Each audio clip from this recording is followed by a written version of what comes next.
Welcome to the dopest live stream that's something like a podcast, something like a newscast, and sometimes like a showcase.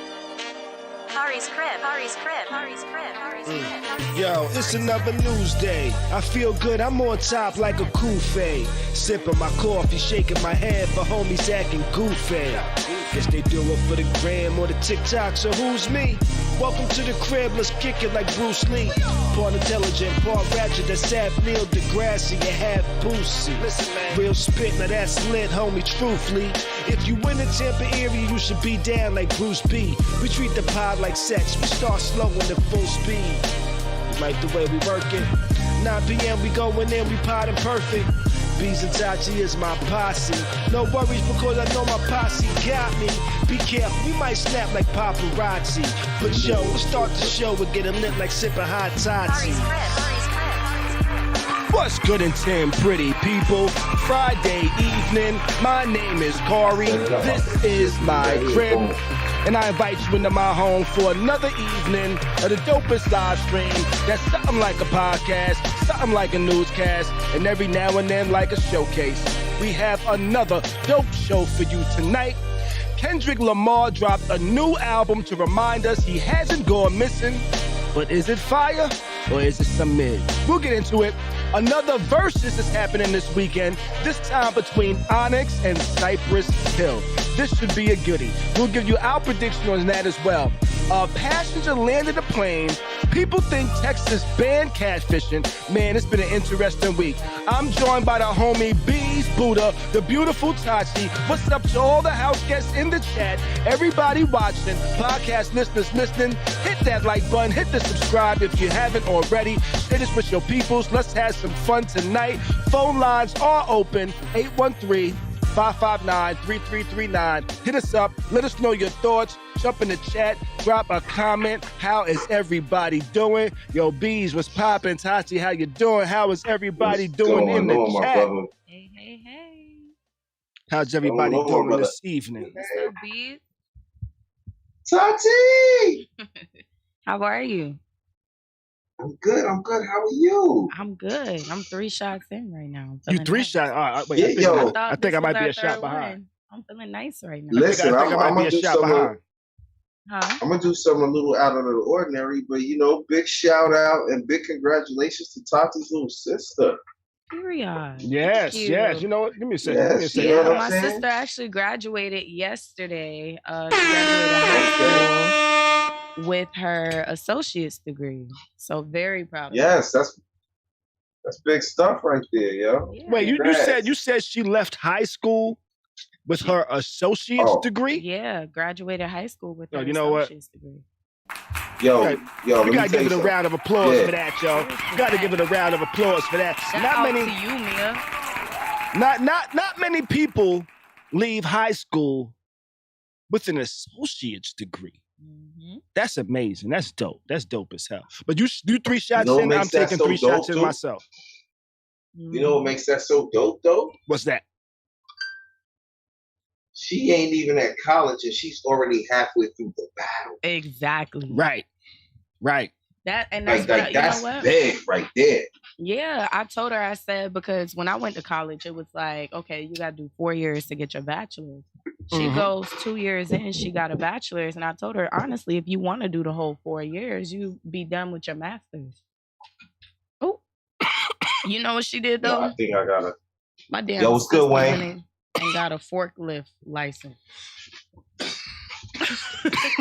Yo, listen, she's incredible, yo. She got a forklift license. I was cracking jokes the whole graduation. Like, y'all didn't say congratulations for this forklift license. Like, but no, I'm very proud of her. That's incredible, yo. Yeah, that is like kind of that. dope. A forklift license is kind of wild, though. Yeah, it's so random. Fam, She listen. wanted to do that Yo, and scuba diving lessons. And she can't let even me tell you something. Well, I Let me guess tell you that's the best something. time to take scuba diving. What you With gonna that say, forklift Beez? license, right? With the forklift license. Uh-huh.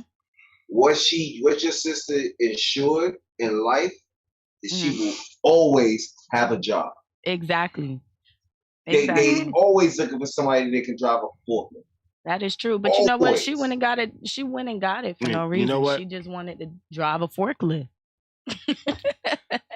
It's dope that she got it, Mm-hmm. but I wouldn't say she's always gonna have a job because cashiers thought they would always have a job. Now, you know what? I think Beez means with her degrees and then also the forklift license and like she has options. Yeah.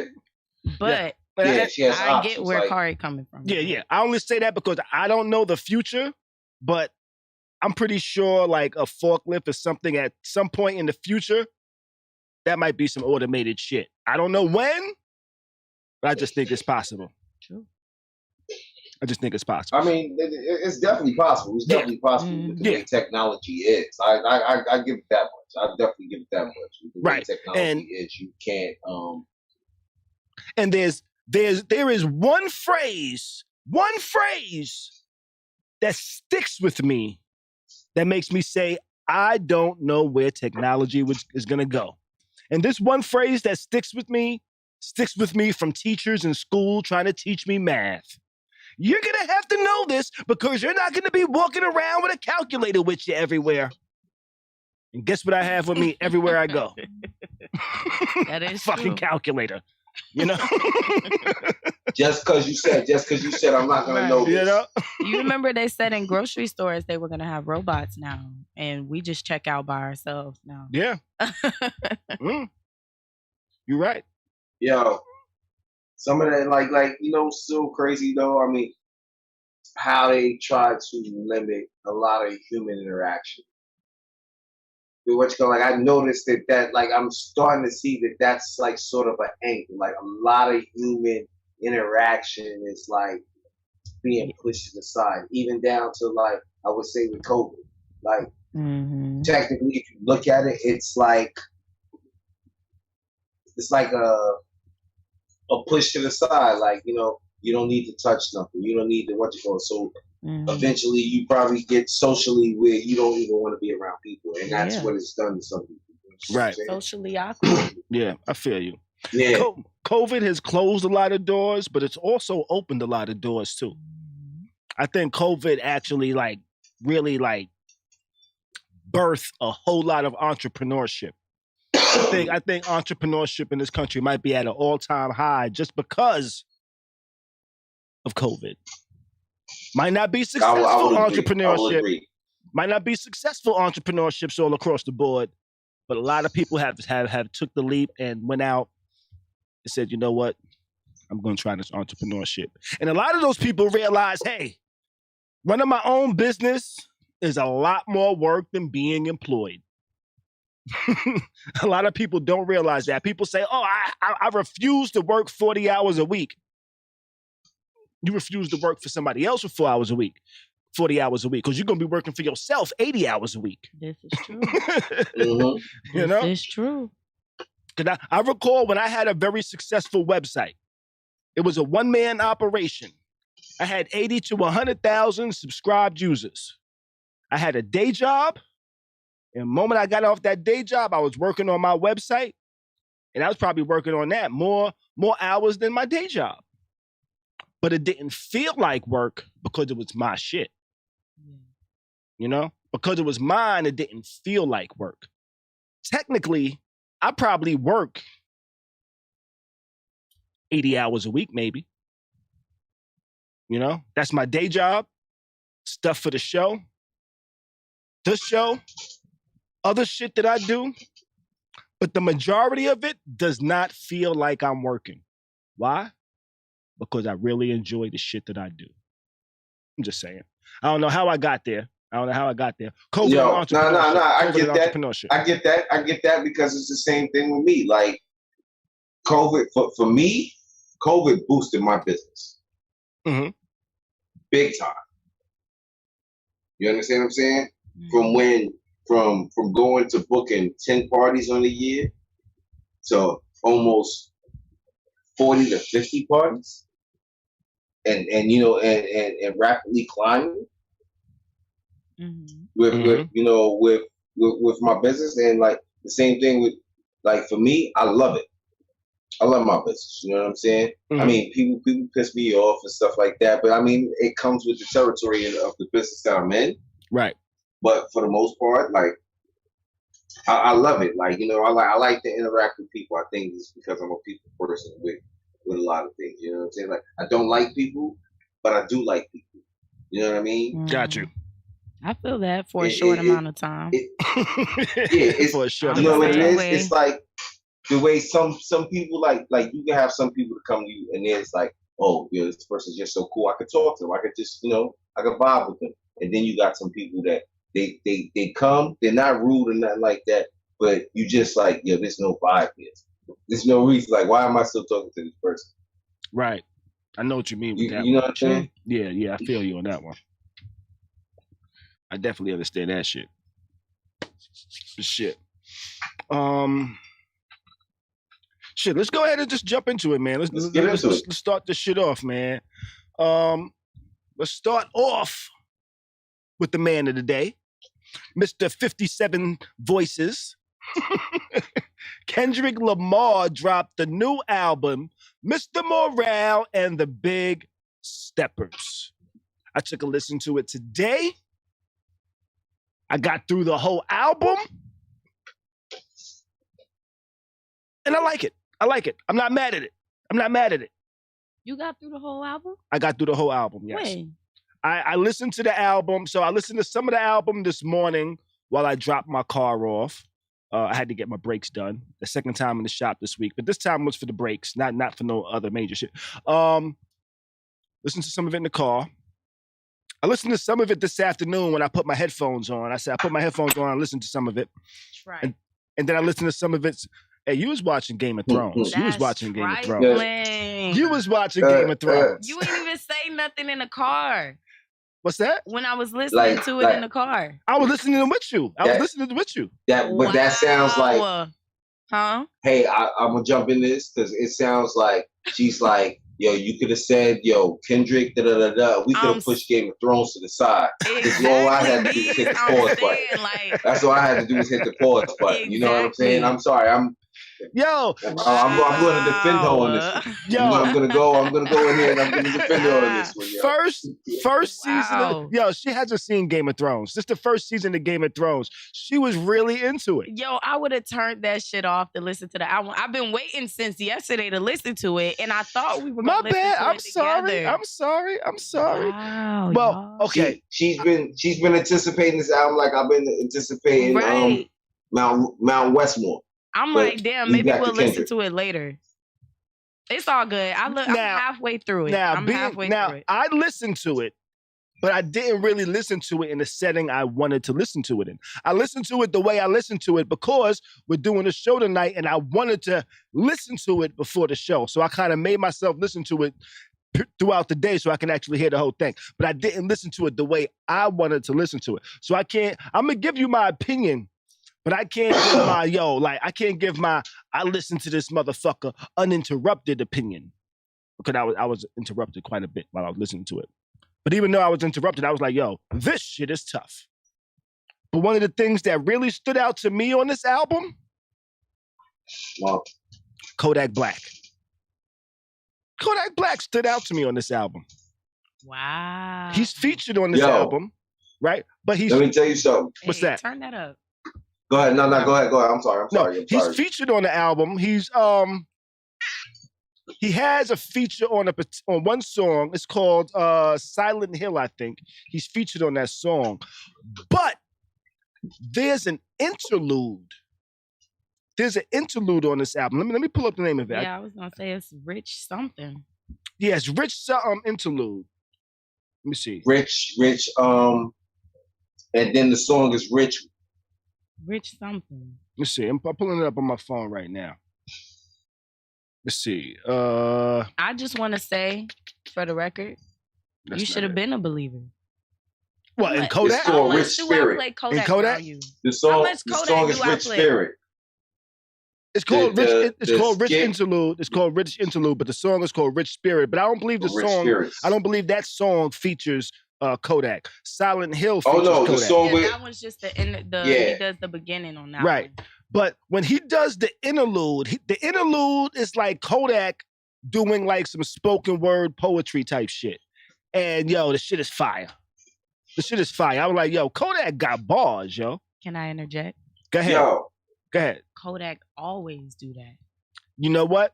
That's why I said so. Now you'll believe. I played Beez. I played Kodak around this man all day, all night. I'm from Florida. I fuck with Kodak. Not just because he's from Florida, but because he's dope as fuck. Like, you know? Now the whole world is like, okay, now Kodak is raw as fuck. It's like, yo, we've been trying to tell y'all this, but y'all wasn't trying to hear that shit. Check it out. I'm not mad at it though. I've been fucking with Kodak. I've been hearing Kodak's vibe. I've been rocking with Kodak ever since No Flocking. When I heard No Flocking, I was like, you know what? I fucks with this. Who is this dude? And that's kind of what made me start rocking with Kodak. Kodak definitely has a different style. He definitely has his own unique style, which I fucks with. I like it, you know? But being a dude that was raised in New York in the 90s, Kodak didn't like just resonate with me immediately. I had to understand Kodak's flow. You know, because he doesn't have the typical flow that I was used to growing up with. It's a new flow, but I kind of understand the new flows nowadays. You know, it's very different. But no, Kodak definitely stood out on this album to me. Definitely stood out on this album to me, and I was very impressed with what Kodak had to say. And Wayne, appreciate that $20 super chat, yo. You know what I'm saying? Definitely appreciate that. Go ahead, Beez. Kodak for me is like, how do I say? Kodak for me is like, Kodak's dope. He is, yo. I rocks with Kodak. And I'm not gonna take that from him. Like, he surprised me, and what makes it even more surprising for me now is that the fact that Kendrick fucked with him. That says a lot. I say this, when I was listening to the song, I always thought that Kodak, he wasn't a mumble rapper. He wasn't just a rapper that had a good swag with his delivery, but he actually says something in his lyrics. But with that being said, I think him being on a song with Kendrick made him say, you know what, let me step my shit up a little more. Because I think he got a little bit more technical, a little more intricate with what he was saying, a little more deep with what he was saying. Really, I think being on a song with Kendrick made Kodak say, you know what, I need to pay attention to every fucking bar. My personal opinion. I think if y'all listen to a Kodak album all the way through, you would hear that this isn't nothing new for him. It be tracks that they're most of his, I don't even want to say mainstream, because I feel like mainstream would be No Flocking, like you said. It'll be shit like the Super Gremlins, things that everybody across the country knows, right? Right. So his mixtapes, right? His mixtapes and his old albums. If you listen to his old music, not even his old music, but just listen to the album all the way through, he has different moods. So there's songs that he'll play around on. There's songs that there was a song he had with Wayne where he said on the song, I'm not even finna curse because my son finna listen to this. You know? So he's been talking about that stuff. song. That shit you go know crazy. So crazy? That song hard body That's right hell. there. The song Tati took, that song is hard. Yeah. No. The song he always have been like a lyricist type person. Yes. But it's songs that he plays around, like he has different moods. He plays around. Yes. Sometimes he be serious. Sometimes he be saying shit that don't make no sense. It's just a bop. Yes. Now, I do agree with you. But the point I was trying to make was just that when people get on certain songs with certain people, it makes them feel like they have to rap the best they've ever rapped in their life type of shit. You know what I mean? And that's I appreciate that. Like if people get on songs with J. Cole, they'll be dope. But when they get on a song with J. Cole, they gotta be like, yo, I gotta be the dopest I've ever been. You know, and that's just what I meant when I said that I think Kodak stepped his shit up just because he was on a track with Kendrick. He was like, yo, I gotta be the best I've ever been. Yeah. And that's what I think. And I think he did it. I think he did his thing. You know, now we I are feel, go ahead, Beez. Before I was just gonna say. I'm sorry. No, I'm sorry. I was just gonna say we're supposed to be talking about Kendrick's album, but we've been totally focused on Kodak because he impressed us so much. You know what I'm saying? Rightfully so. But I think I just wanted to get back to the Kendrick album. So what you was gonna say? I'm doing a lot of whole stuttering shit right now. Well, I was just about to. I was actually about to get back into the Kendrick album because like this song's like "Count Me Out." Mm-hmm. "Count Me Out" is hard body. What was the name? I like "Count Me Out." That's the first song I left on the off second on. disc. Okay. On the second disc. That's the song on the second disc. Okay. Crown is cool. Mm-hmm. I haven't gotten to Savior and like none of those. Like I'm basically 4 songs in on the second disc, but I heard the whole first disc. Purple Hearts is decent. That one's Die tough. Hard is good. Purple Hearts has Summer Walker and Ghostface Killer on it. That was when I was anxious to listen to when I saw the lineup. But the one before that, We Cry Together. I was just gonna say that. That was a really deep song. That was a really dope song. The whole concept of the song was just ridiculous, yo. The way they flowed on it. If you haven't heard it, this song, When We Cry Together, is kind of like a couple beefing. It's a couple beefing. And they get so intricate and deep into it, yo. The shit is crazy. The shit is dope. Like the flows are super simple and super complex at the same time. It's like they're going, like he's arguing with the woman, they're going at each other back and forth. And yo, I thought that might have been one of the dopest songs on the album. You know what's crazy? What's that? When I heard the song, I was trying to figure out who the girl's voice was on there. And on my car, it popped up as a group or some shit like that. But then when I looked at it just now, it's Taylor Page. Taylor Page is an actor. Taylor Page was on Hit the Floor. She was in that one show that they filmed here in Tampa. What was that called? I can't remember.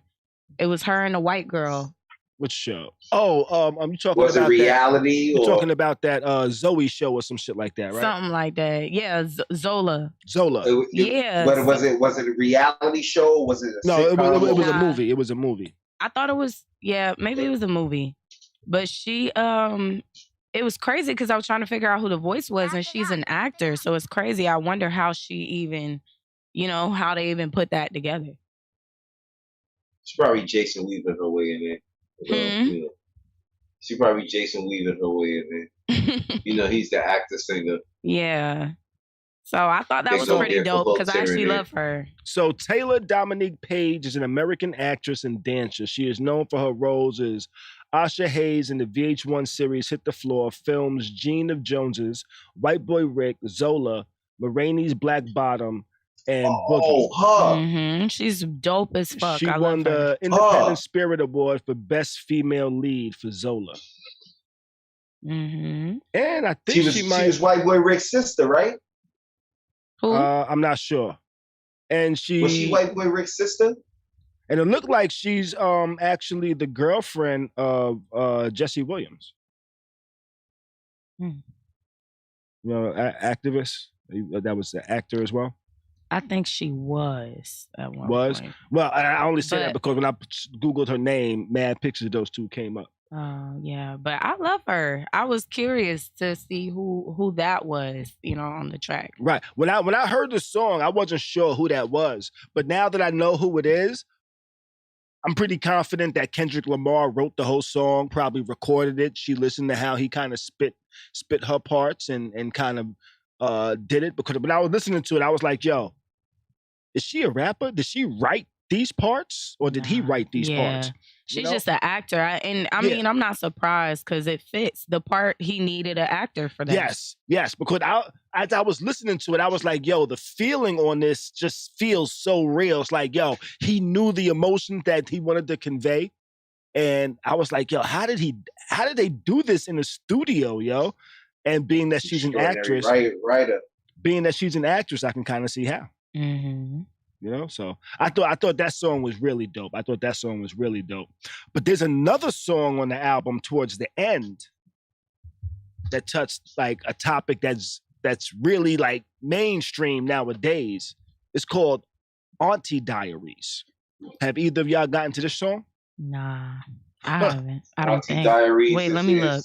Nah, that was close to the end. I haven't got past Savior. I haven't got past Savior. That's close to the end. Well, this song is also phenomenal, and it talks about the transgender topic. Mm. And Auntie Diaries. And it goes to talk about how he pretty much said, I can't remember the exact words, but it was like, my auntie is a man. Mm-hmm. You know, my auntie became a man. He pretty much spoke about how his aunt had a change and is now his uncle, but he still refers to her as his aunt, or him as his aunt, and just talks about like how he's seen her go from a woman to a man and the adjustments, and how he was the first one that he saw write a rhyme and kind of encouraged him to write a rhyme. Mm-hmm. And yo, it was super deep and super dope. I was like, yo, this is a wild topic to touch, and he touched it in a phenomenal way. I thought it was amazing. He's an extraordinary artist, and I'm going to take the quote and say, like, you know, he probably is top 3 lyricists.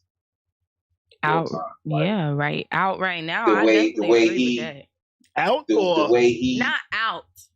Now, when you say top 3, out, or are you talking about hip hop ever? Okay, I'll say out. Hip hop ever. I'm going hip hop ever. Beez is going hip hop ever. Oh, I don't know, because you know what? The other day I heard Lil Wayne's top 5, and I'm just not sure that I can agree with that. Like, who was Lil Wayne's top 5? He said Jay-Z. Mm-hmm. He said first he said Missy. He said Jay-Z. He said Goody Mob. He said, what's that, 3? He said, excuse me. I think he said Eminem. Did he? I want to go back and find it, but I'm going to go back. But I know those 3 for sure. Okay. You know what? I'm not mad at that. I'm not mad at it either. I'm but not mad at it. That's why I say out, because there's so many people. Would you choose Kendrick over Jay-Z? I wouldn't choose him over Jay-Z. Okay. But I only 2 other people to fit that top 3 spot. I'm from New York. But you gotta understand, like Jay-Z and being from New York is like a whole different feel. And then because us in New York, we have battles upon who's the greatest out of New York. You understand what I'm saying? Because when it comes to that situation, like, Jay's not at the top of the list. That's why I said, like, you guys stay out right now, because there's a lot of people that came before him. Right. I got his list right now, though, but he said... Okay, what's the list? He said Missy Elliott. Okay. He said Cameron, Nori, Biggie. My bad, not Nori. He said Goody Mob and Biggie. So Missy, Cameron, Goody Mob, Biggie, and maybe it was Nori. Okay. I googled Cameron, it just now, and hold on. Okay, Cameron. Let me go back. I can see why he says Cameron. I can see why Wayne said Cameron. I can see why. I understand that. I can see why he says Nori. Let me go back because I googled it. Google might be wrong. The niggas on the run eating? Yeah, I can see why he says Nori. I'm not mad at his list at all. His list was fire. Now, though, I wouldn't put Nori in my top 5. Yo, Nori ain't no slouch, but I think one of the reasons he liked Nori is because Nori kind of invented his own rhyme style and cadence. Nobody rhymes like Nori, you know? And Nori says shit, you're like, yo, wait, where did that come from? You know? How did he say that? Yeah. How did he get that in there? Yeah. How did he make that go together? Right. It's like, yo, you're rhyming in a way that's not supposed to work, but you make that shit work. Hold on. He got like a stop and stutter flow, and like those this shit is weird. This shit is wild, yo. You know? So hold on, I'm trying to. He said Missy. He said Jay-Z. I'm not mad at Missy. He definitely said Goody Mob. Missy's super dope, super creative. She had y'all niggas singing backwards. Yeah, he said he got Goody Mob as a whole. UGK, that was the one. Oh, UGK. And the last one. I can see it. I'm trying to find the last one. I tell you what, being that hip hop is very regional, I can understand different top fives for different regions. Yeah. But I think most, if not all, like MCs that we all think are dope is gonna have Jay-Z in their top 5. Yeah. Okay, y'all, my bad. So he said Jay. He said Missy. UGK. He said the whole Goody Mob. Goody Mob as a whole. Okay. And he said Biggie. That was his top 5. Yo. I'm not mad at him for his top 5. What's that? He says Goody Mob, but this the thing is this bug like with the Goody Mob. Like Big Gift is not a slouch. Because he Big Gift has a different type of style too. He's another one of those, yo, how did you get that in there? Mm-hmm. He's another one, you know what I'm saying? But the true person that's not a slouch out of them sings. CeeLo Green. I tell you what, like, none of them are slouches, yo. None of them. That's why I said I can't be mad. If you listen, yo, you know how like back in the days you used to always try to pick the weakest person out the group? Like who's the weakest MC in that group? Goody Mob was one group that whenever I thought I picked the weakest MC, I was like, nope, he's not. He just has the and they all had different flows too. Yeah. So I thought that was dope. But how did we get here? Talking about the top. I said Beez said top Kendrick 3. Kendrick was top 3. I'm not mad at that take neither.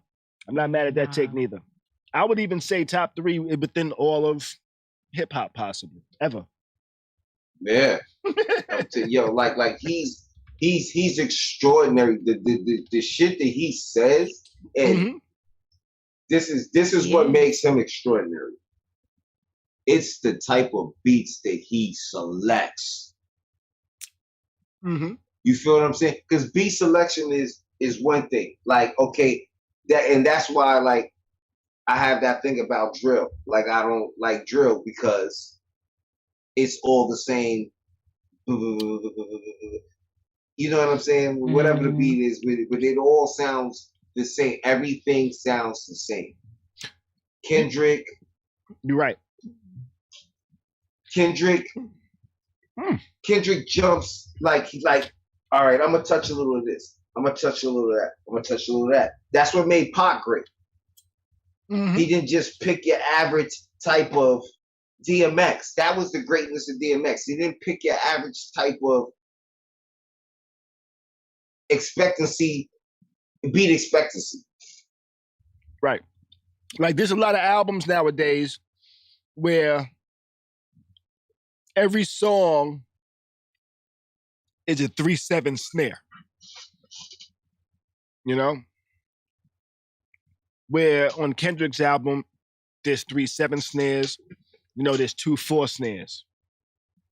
For those that aren't really familiar with music and shit like that, when I say 3/7, I'm talking about the timing of the song. You know, if you go 1, 2, 3, 4, 5, 6, 7, 8. 1, 2, 3, 4, 5, 6, 7, 8. Music used to be like 1, 2. The 2 would be the snare, so it'd be like boom, bap, boom, bap. But now it's like 1, 2, bap, bap. You know, the spaced out a little different. That's what I mean. The trap sound is like the 3/7. But yeah, I do agree. With the way the production is on the album. I did have a point I was gonna say, and it totally slipped my mind. I thought it was a dope album though. Me too. I haven't finished it. I'm definitely gonna listen to it some more. It'll probably be on repeat for a while. At my job, we actually use this program called Slack, and we have like different type of different channels that people have different topics. And there's a hip hop heads topic, and the Kendrick Lamar album was a topic on there, and that thread was long. That thread was full. Everybody on there was pretty much like, "Yo, Fire. This will be on repeat for the next 2 months. Nobody said anything negative about the shit, and usually somebody wants to be negative just to be negative. From what I hear, from what I've heard of the album, it's a great album. It is. I think so too, and I didn't finish it. Did y'all listen to Wale dropped yesterday as well? I love Wale. Oh, I didn't know that. I did not know this. I haven't listened to it as of yet. I definitely have to look that up. Mm-hmm. I'll be honest. I like Wale, but he's kind of hit and miss with me. I absolutely love Wale. He's one of those rappers, like you just said, he's kind of like a poet in every song. Absolutely love Wale. And I think that's why he's a little hit and miss with me. Okay. It's because sometimes I just want to hear, like, I don't want to hear shit that's super technical sometimes, you know? Uh-huh. And sometimes he just gives that to me. I don't know. It's a little different. I feel you. I mean, one more shot for me. Like this. Like, for me, Wale, like, he got some hits for me. He got some hits. Like, oh, yeah. Mm-hmm. You know what I'm saying? But I get what you're saying with the hit and miss. With him, because sometimes with him, you can be it can be a mood. Or his song can come on, you could be in a mood, and you be like, this is not right for me right now. You know what I'm saying? right.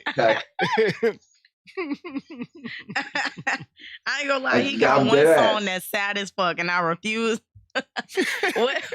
It's one of the songs that he talking about where he mixed his ex, and he say, what was it? He's like, oh, it's your fault. Something about when we sober up. We'll talk about it when we sober up. That song pissed me off so bad. And then it's been overplayed. I don't ever want to hear that song. You know what? Tomorrow, let's take a ride and listen to some music. We'll listen to Kendrick and Wale. Mm-hmm. All right. Smoke a blunt, get some massages and shit. The verses and all that. Let's move it on. Let's move it on. We've definitely been on this topic a minute. But this was a dope album. If you haven't heard it, go get it. Yeah. Moving on to the next topic. Tomorrow is another versus battle. Tomorrow being Saturday, May 14th. Which that makes today Friday the 13th. Yep. No bad luck for me so far. I'm not going to be able to watch it. But Beez is disappointed he's not going to be able to watch it. But they're going to be doing a versus battle tomorrow. And I think this is going to be a very interesting versus battle. Yo, listen. Let Beez look like he's super excited for this one. This versus battle tomorrow. Like, the energy that is going to be in the building. For me. It should be for me, a person that has seen both perform. Mm-hmm. Multiple times. Cypress Hill, as we know, boom. Halloween, Haunted Hills. That's me. Mm-hmm. Either I tell people about it, you can come with me if you want. I'm going by myself, with somebody. It doesn't matter. Like, yo, and it's been like that. Like, fam, I went until I missed. The last one I missed was because of COVID. Okay. So who was this? He's talking about Cypress Hill. Okay. Cypress Hill versus Onyx. Okay. Cypress Hill has songs like "How I Could Just Kill a Man." Mm-hmm. Well, this is what makes it so crazy. Song. Say what, Beez? I don't know where they having. I haven't seen where they're having the battle at, but there's gonna be some slam dancing going on. Oh, that's gonna be wild. It's gonna be wild. There's gonna be some energy in there, yo. Like, I think it's gonna be turned up. But now I'm wondering. Now, who do you think would take the W in this one? You know, we sort of had this conversation before, and I was leaning towards Onyx. Mm-hmm. But then, after thinking about it, and then really witnessing how I see Cypress Hill every Halloween, mm-hmm. and the energy that, yo, when the ship goes down, you hear me? When that performs, yo, just to see, yo, the crowd just be rocking or some just the whole crowd, you just see the whole crowd, everybody be in sync. And the thing that's so wild about it though, it be corporate white people. You be surprised who you see there. The Mexicans is coming out for Cypress Hill. That's most definitely. Mm-hmm. But then you got the Chinese. Yo, this is Chinese kid. Yo, we see him. I see him every year. You know what I'm saying? And it's just lit the whole night. The whole night. Okay. From when B-Real steps on the stage, pulls out that fucking big ass Cohibo blunt and lights it up and passes it around the crowd. It just gets wild. Got you. Now, what about music-wise? Cypress Hill may have it. They have it. You know what? I was thinking about it though. I fucks with Onyx. I love Onyx music. I only feel like they got like 2 albums, yo, that really got bangers on it. They probably have more than 2, but only 2 that I really rock with, yo. You know? The first album, Throw Your Guns in the Air, Back the Fuck Up was the name of that album. And the second album was Last Days. That album was hot. That album was tough, yo. I rocked with it. I was actually listening to that album a couple days ago. Hold up. Operation Shut 'Em Down was an awesome album. You do not sleep on Operation Shut 'Em Down. Operation Shut 'Em Down got got mad airplay, yo. What album was that? What was on that album? Shut 'Em Down, the remix. Veronica, Veronica was like an underground hit because it was something you really couldn't play on the radio. Yeah, I honestly don't recall that album, yo. Yo, that's like, I want to say that's like I didn't 9-8. Like that album, yeah, that album came out in 9-8, but I didn't really rock with that. I didn't rock with any. I didn't rock with anything past All We Got Is Us. That was the second album. That album was horrible. But All We Got Is Us? Yeah. I mean, it had a couple of songs besides Walk in New York. Walk in New York. See, All We Got Is Us had Last Days. You know, All We Got Is Us had New York, that New York shit, which is like a totally invalid song, right? Like that song doesn't even count at this point anymore. Yo, we don't throw gang signs in New York. Yeah, crazy, yo. That was the first bar of the song, yo. That song is just like this song. That song is irrelevant. Yeah. It's irrelevant now, yo. That song started off. We don't throw gang signs in New York. We just be on some shit in New York. New York City is shifted low down gritty with punk niggas act gritty. It sounds shitty. NYPD, cause suck my dick. You know? You know? And that was on this album. And that song, like, you can't even really play that song with confidence now. You can't play that song in the verses. As tough as I think that song was, you can't play that in the verses today. You can't play the first verse, but you can always play Sticky's verse. Yeah, I guess. You know? But that was the way that song started off. But now that album has some joints on there. Last Days, Live Niggas. All We Got Is Us. My nigga Menace used to love that song. All we got is us. These fucking streets is rough. But I think Cypress Hill is going to get it because I just think they have a larger catalog of songs people know. You know, because Onyx has a catalog. What's their catalog? How many albums they got in their catalog?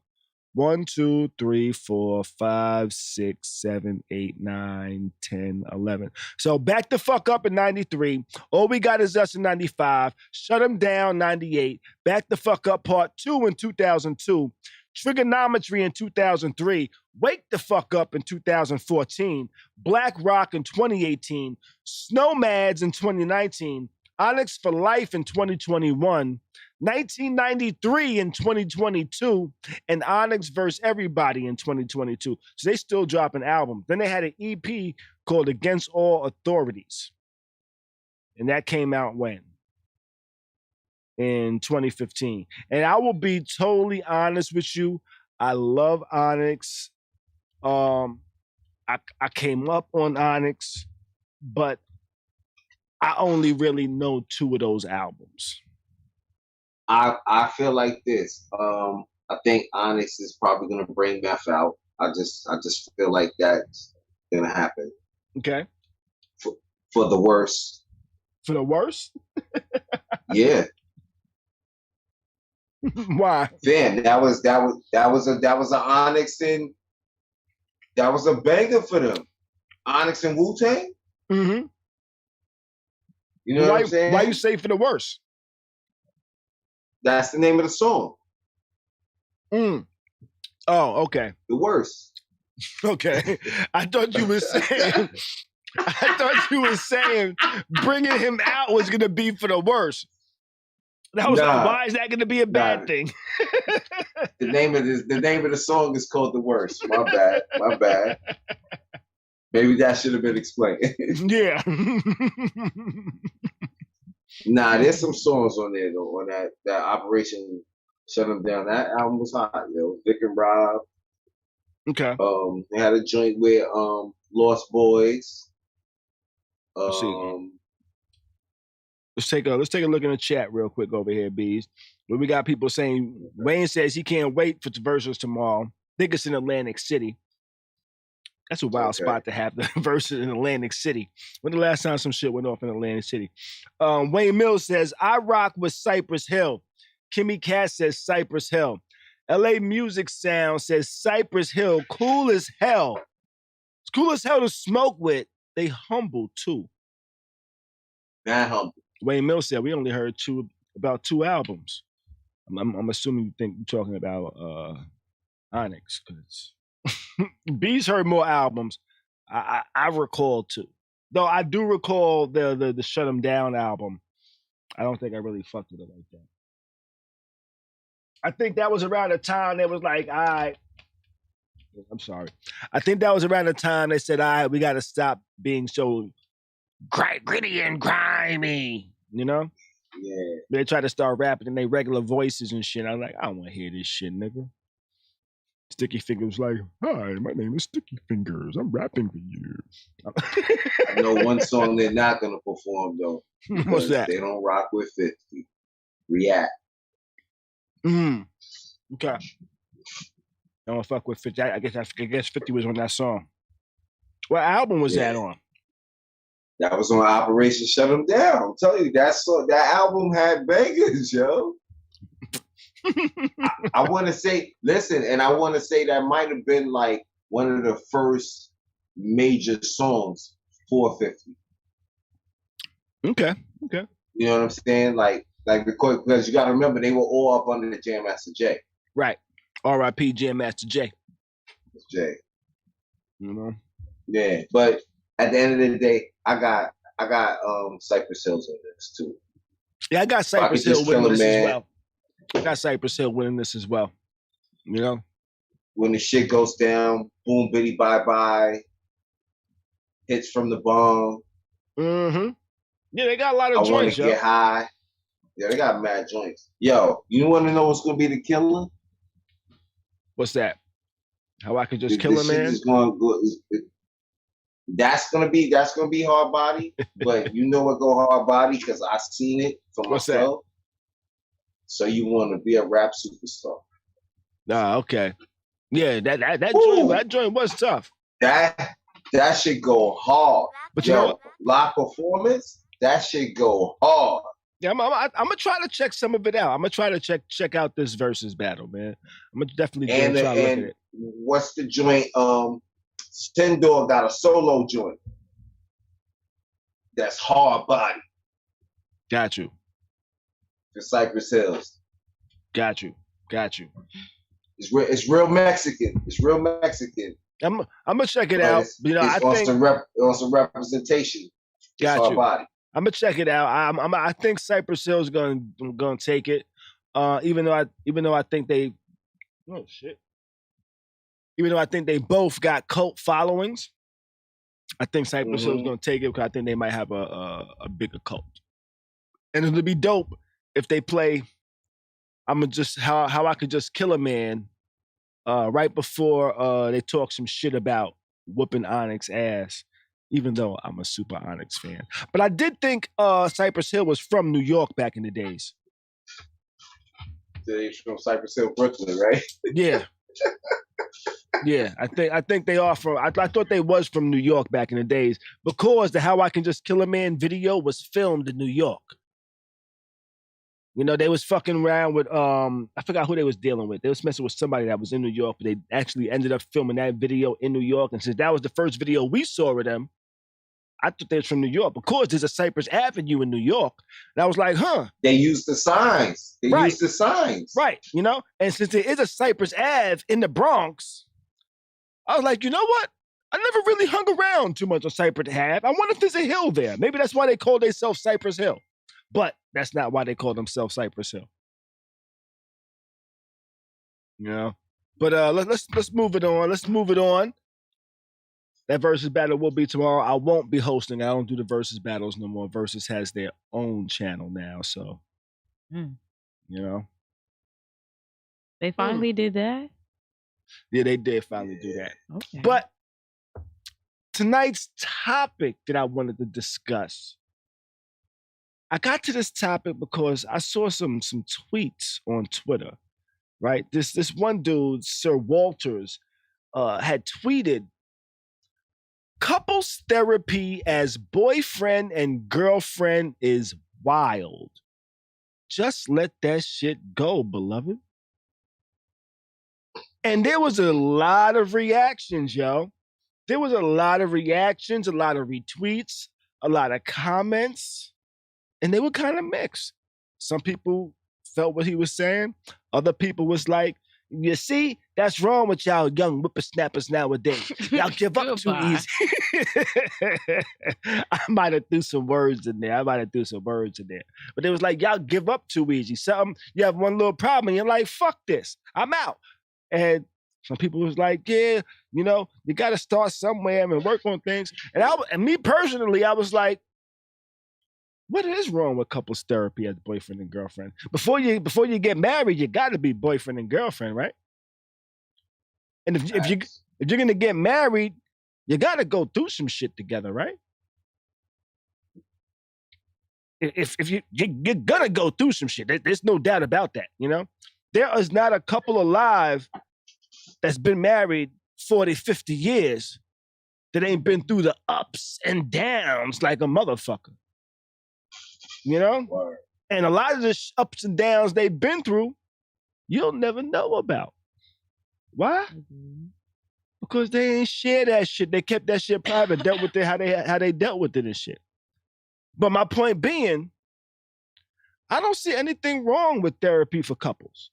You know, boyfriend and girlfriend, if you want to go to therapy, I think it's a good idea if it's something you think you should work on. But some people was trying to say, if you need therapy, maybe you shouldn't be together. And it's like, why not? Yo, and sometimes it's like this. So sometimes the therapy is what brings out the communication. You know what I'm saying? Because a lot of times that's why people can't work out shit, because they ain't no fucking communication. Right. Or no, you know what I'm saying? Or you may have something to say and you may say it in a different way. So maybe you may need a mediator to possibly get the process to explain, you know, how you're saying certain things. You know what I mean? Mm-hmm. To bring in understanding. Mm-hmm. You get what I'm saying? Right. I was just about to disagree with you on the mediator thing because I didn't really think, I still don't really think that a therapist is mediation. You know, I think a therapist is helping you communicate. But I do agree with you that there are points where the therapist is a mediator, where they're kind of helping thoughts get through the proper way. Yeah. You know? Yeah, conversation get along. I think that's a mediator. Right. That's what I would think. Yeah. I mean, I think a therapist is therapy as well as mediation. I think it's both. Couples therapy, yeah. I do think it's a little bit of both. Mhm. But I think I think a couples therapy is more learning how to communicate with your partner. Because Right. a lot of people have different communication styles. They communicate differently. They understand things differently. Mhm. And I think a therapist can help couples actually understand those differences, you know? And for people shooting it down so fast, saying, hey, if you're boyfriend and girlfriend, you shouldn't even be thinking about it. But you know what? You gotta make it past boyfriend and girlfriend to become husband and wife. This is true. You know? And you don't need to Facts. your relationship is not going to be perfect the day you get married. In fact, the day you get married, your relationship might be the weakest and most brittle it's ever been. You know? And over time, that strength will build. And you might realize that over time, like, yo, when we got married, our shit wasn't as strong as I thought it was. But then people get together, they learn each other, they know each other, and shit gets strong. It's that time that builds that bond and shit like that. Yeah, I agree. I think I see both sides of it. Mhm. But I think people that are even open to the option of going to therapy really want to work some shit out. Mhm. Or want to try their hardest and say that they did everything to work some shit out. I think that a lot of people, like they said, are quick to just be like, all right, I'm out. Right. Shit's tough right now, I'm out. So I get both stances. I think that I don't see it as a bad thing. I don't. I think everybody needs therapy, whether it's personal therapy, couples therapy. I think everybody needs therapy, honestly. But I agree. Also, you know what's crazy with that though? Like some people don't, there's some people fuck up. mhm. Some people they don't mean to fuck up. You feel what I'm saying? Like shit happens. You know what I'm saying? And sometimes they don't always know how to communicate the way that they fucked up. You know what I'm saying? Or or even come to some type of closure of what they fucked up on. You get what I'm saying? Yeah. Right. And Now, go ahead, finish. No, go ahead. Now I was gonna say, now, even though I say therapy is helpful, there's some motherfuckers out there that therapy ain't gonna be able to help. Oh yeah. There's some motherfuckers are too far gone. My friend told me that Some the other motherfuckers day. are too far gone. Mm-hmm. She told me that when her mom passed, she went to therapy right afterwards. Mm-hmm. And it was a whole situation. Her mom passed. Her mom's family was really nasty because she was the what do you call it? Black sheep. What am I thinking? New wife. I just She finished was smoking. out of wedlock. She is the out of wedlock. She's the bastard. No, they put her mom basically put her in charge of everything. What is it called? What am I thinking of? Power of attorney. She had the power of attorney. There we go. Okay. So her mom and her grandma made her the power of attorney over both of them. Attorney. Okay. Yeah. So I was watching a lot of Game of Y'all Thrones said today. There was a lot of Game of Thrones on today. They love calling motherfuckers bastards. That's a bastard. That is true. You're a bastard child from the north. But no, but so, she's young. She's like, she was maybe 24 at the time. And her grandma was sick. She was also taking care of her grandma. And they made her power of attorney. Because all of the aunties and uncles didn't really come around or take care of them, right? Mm-hmm. So it was a whole thing. She said she went to therapy afterwards. And she literally told me the other day, because we've been talking about it, because I definitely think that I need to go to therapy. And she was saying, like, she told me, she said, hey, I think therapy is a good thing. Mm-hmm. But she referred me to a doctor. And I asked her, because I was telling her that I wanted a black therapist. And I checked with my insurance, but they just sent me a list full of therapists in my area. Like, how do I know? So she was referring me, and I said, how do you know they're a good therapist? Mm-hmm. And she said, because I used to go to her, and she was really good. I just wasn't open to hearing it. So I didn't get the help that I needed, but that's because I didn't want to hear that shit. Right. I went those type of people. Right. Which is okay, too. I went to couples therapy when I was married. And it was a waste of money. Well, not totally a waste of money. I learned some things. My ex didn't go in there with the, hey, I want to try to get help. She went in there with the, hey, I'm going to say whatever sounds good. So she didn't really go in there for us to get help. She went in there as a formality for herself, you know, and us just to say that she did it. So she wasn't really looking for help. So she probably got some information that she probably utilizes today, but it wasn't information to help us. So there are instances where if a motherfucker don't want to get help, therapy ain't gonna help. This is true. You know? If there's a dude that he just cheats all the time because he wants new pussy, therapy ain't really gonna help. That's just a formality for that nigga. This is true. You know what I'm saying? If a woman just wants new dicks all the time, therapy ain't gonna help. You might just learn that she wants new dicks all the time, and either you're gonna have to deal with it or move on. Same thing for the dude, you know? Yeah. So I think therapy is a useful tool, but it's like, when do you know you should go to therapy, or when do you say, man, fuck this shit? You know? I guess that's the tough question, huh? That is the tough question. What if people go to therapy?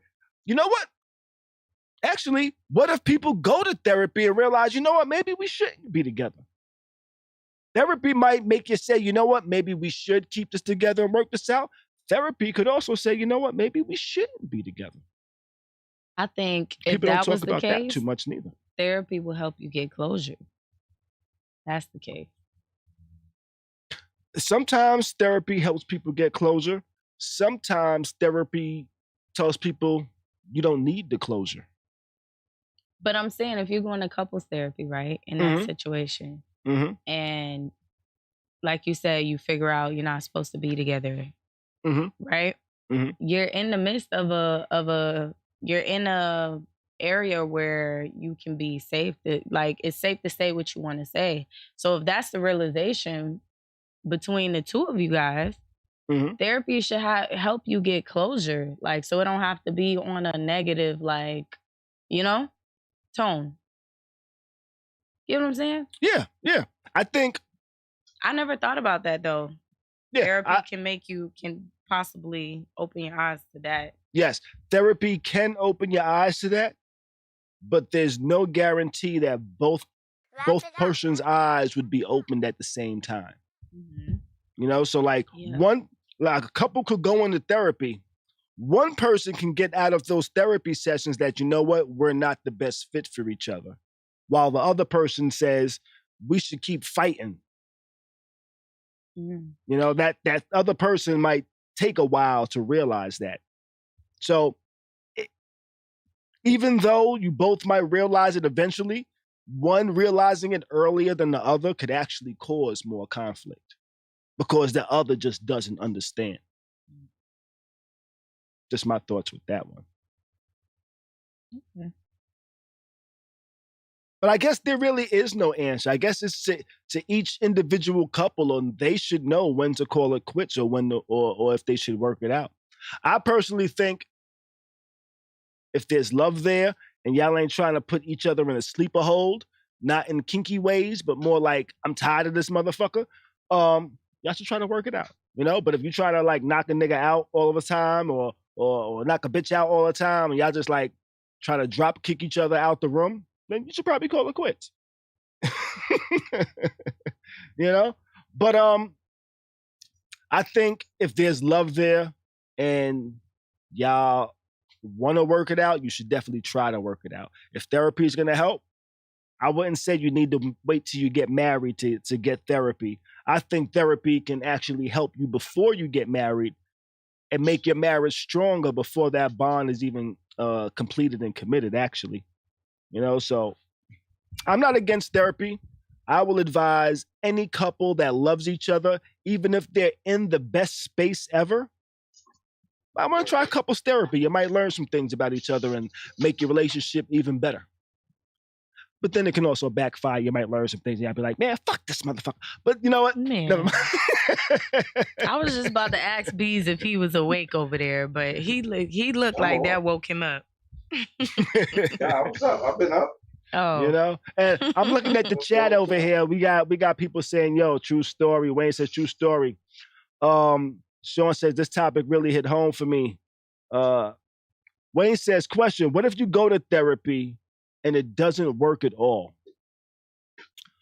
You gotta know when to say, call it quits. You gotta call it quits. You gotta know when to call it quits. Now, too. when you say go to therapy, is that like a couples therapy or like self-therapy? And I say that because I think you won't get anything out of therapy if you go into it thinking I won't get anything out of it. And you're just going in there with the idea of everything they say. You're trying to listen to and find reasons why it's not something valid. You know, I think that when you go to therapy, you need to be open-minded. I think you need to kind of try to reflect, try to look at yourself in the mirror, try to step out of your shoes and look at yourself and look at the words that are being said to you based on your thoughts and your ideas. And hopefully that'll help you get a better understanding and kind of help you learn a little bit more about yourself. I think therapy is really trying to learn about you and trying to understand the way you think and understand the way the world works around you so you can comprehend it the best way you can for you. That's just my thoughts on it. And because I've been to therapy a couple of times, and that's what I kind of got out of it. I got a lot out of it just with the few sessions I've been to that just made me understand a lot more about myself. Plus, I've kind of read books on psychology and shit like that, just for interest and shit like that. But it's a very interesting topic. I have to go to the chat because Cheryl's comment is crazy. Oh, wow. If she was your Cheryl? therapist, she would just tell you to stay away from the brown liquor, yo. You know what? My therapist would never say no shit like that. First off. Yo, that's dumb funny, yo. She would never. And because of that, Cheryl, yeah. I'm going to take me a shot of some brown liquor. Let's pour up a shot. We go a shot right there. Cheers to you, Cheryl. Nah, I think therapy is a good thing. I've been to therapy literally one time my whole life. Mm-hmm. And I wanted to go back. I think there's a lot of things like being a mom, being young, relationships, mommy issues. Like, I think all of that while trying to live, you know, experience life, those are a lot of factors sometimes. And I know sometimes I either shut down or I throw myself into work or shut down. And I think that therapy would be a good way to kind of like file some of that shit away, you know? Mm-hmm. And I was talking to my homegirl. I only say that because me and my homegirl was talking the other day. And her mom just started therapy. Her mom and her dad, actually. And I actually walked in on one of their therapy sections. And it was so awkward. It was weird. I was going to leave. And they were in different rooms on a Zoom meeting. Okay. And her mom, like we were talking about it one day. We all went to brunch or something. We were all talking about it. And she was just telling us about her experience. How, like Beez was saying, just having a mediator there to kind of direct the conversation to keep it going rather than it, you know, getting stuck on different things was a good thing. And I've been thinking about it a while, but she definitely convinced me. Therapy, and I think that's pretty dope. I tell you what, before I went into my first session, I was like, what the fuck is this motherfucker gonna tell me? You know, what the hell am I gonna get out this? This is gonna be some bullshit. I'm wasting my money doing this shit. After the second session, because I went in there kind of, even though I had my doubts, I went in there with an open mind. By the second session, I was like, I'm really learning some shit here. And this was like couples therapy. And I was like, how could I book time with you by myself?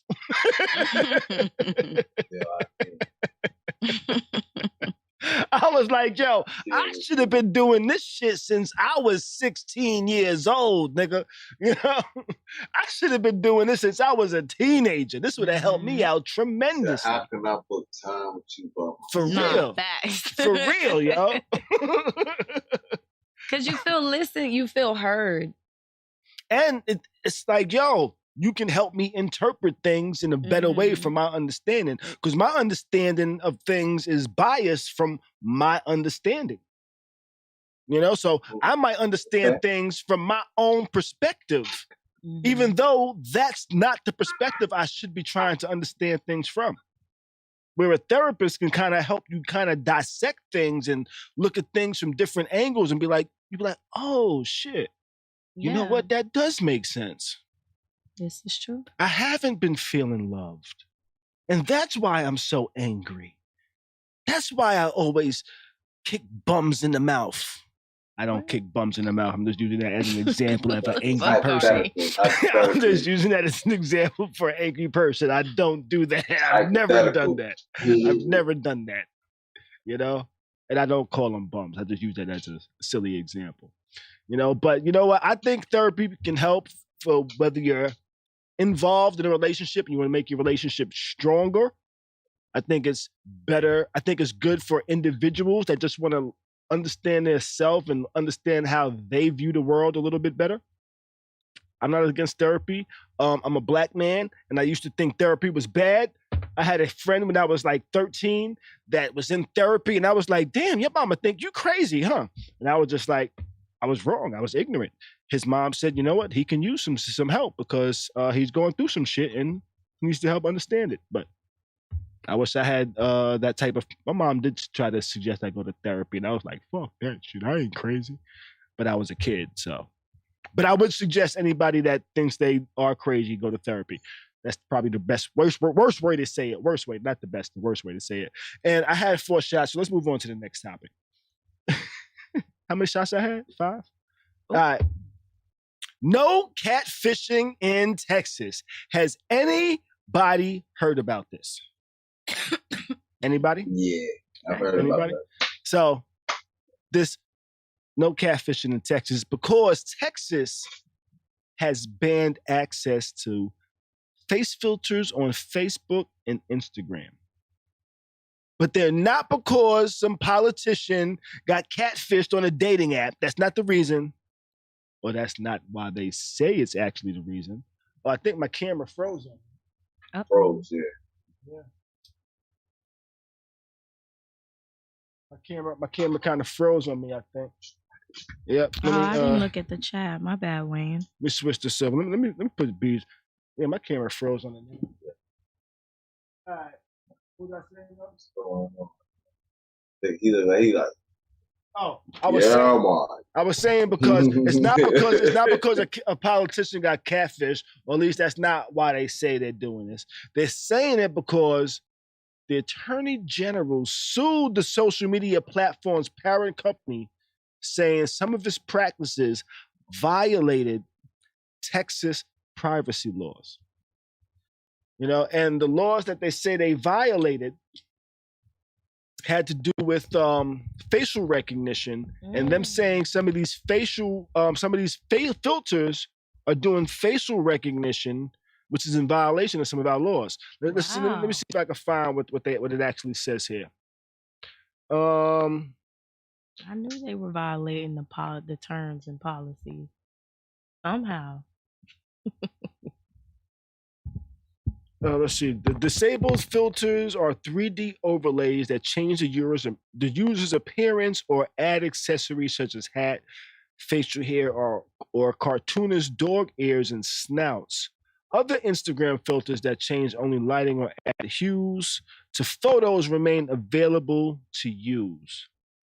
So if it's looking at your face, trying to determine where specific features are to place things like make the glasses float around and shit like that, the Attorney General says, hey, you're doing facial recognition. That's against the law. We don't want you doing facial recognition here. And I'm like, I'm not sure if the Attorney General knows too much about technology. Because even though it could do facial recognition, it's not really doing facial recognition. It's just looking at specific face placement. It's and the reason why I know this is because I actually wrote some code to do shit like that like years ago. Actually, I have a YouTube video where I did some shit with that. And this was 11 years ago. Would you like to see it? Check it out. Yeah.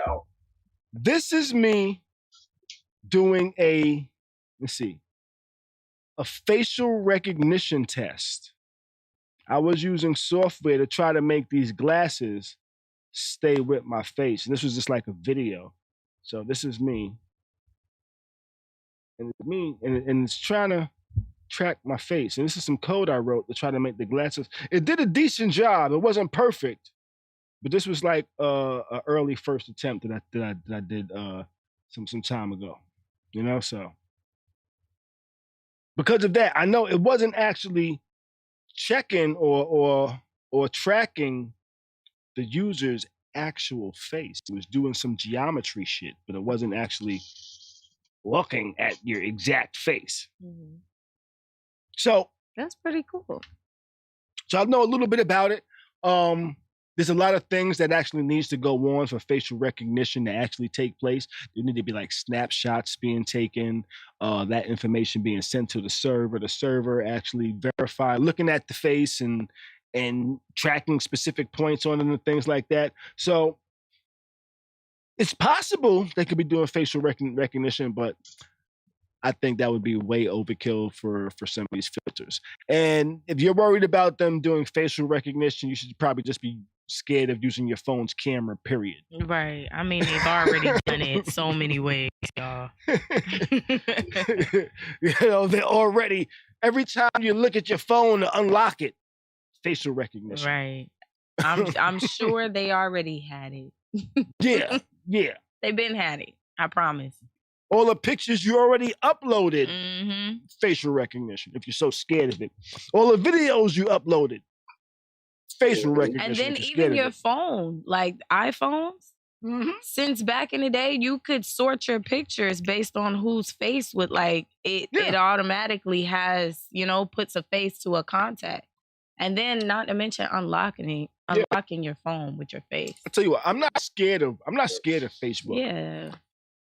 I'm not scared of Facebook and my information. I'm not scared of Instagram and my information. You know why? Because any information I put on those, I have to put that information there. Google has access to my information just because they created the shit. Apple has access to my information just because they created the shit. The phones I'm using, Google. This phone here, Apple. And my Apple account, Apple has all the information they need to blackmail whoever the fuck they want. Google, same thing. Mm-hmm. And you worry about Facebook doing facial recognition with a motherfucking filter? How many fucking pictures you uploaded? I could probably search this motherfucking Attorney General's name and find about 5,000 pictures of his ass on Google from every angle, but I could make a deep fake. These people be worried about the wrong shit, man. The wrong shit. Look, I was scared when we went to the airport that one time and they took our fingerprints. Just so we could skip the secure check-in or some shit. Yeah, but you gave me your fingerprints, so you should skip the line, though. Yeah, but and I was like, hold on, what y'all said y'all doing with this? Who are y'all niggas? Because they just swindled us. Like, hey, you want to move up faster? You want to skip this process? Do this, do that. Put your fingerprint here. And I'm like, wait, lady, who are you? What you asking me for? But then I'm like, I work for DCF. They got my fingerprints already. Right. You know, like, so it was like, I think it was like Claire or some shit like that. You know, like, you know what? It's like, ooh, look at that line. Look how long that line. They actually had like salespeople there too. They did. They were like, ooh, look at that long line. That's why I said we were swindled. You can skip it real fast by just signing up for Clear for the free 30-day trial. If you don't like it, just go ahead and cancel it tomorrow after you're home. I said, you know what? All right, fuck it. They said, all right, let's get a retinal scan. Let's get your fucking fingerprints. Let's get this. Let's get your name. Let's get your address. Let's get your credit card. Let's get all of that. And I was like, look at that line. Line of all this information. I said, you know what? Take my information. I'm about to get my motherfucking KCL gun license anyway. I got to give them my motherfucking fingerprints and all that shit anyway. You know, so I'm like, you know what? Fuck it. They already got my info. And I was like, you know what? FBI had my info since I was like 12. Fuck it. They've been looking at me since my whole life. You know? So I went along and did it. But yeah. I gave up my info quick to get to the front of the line.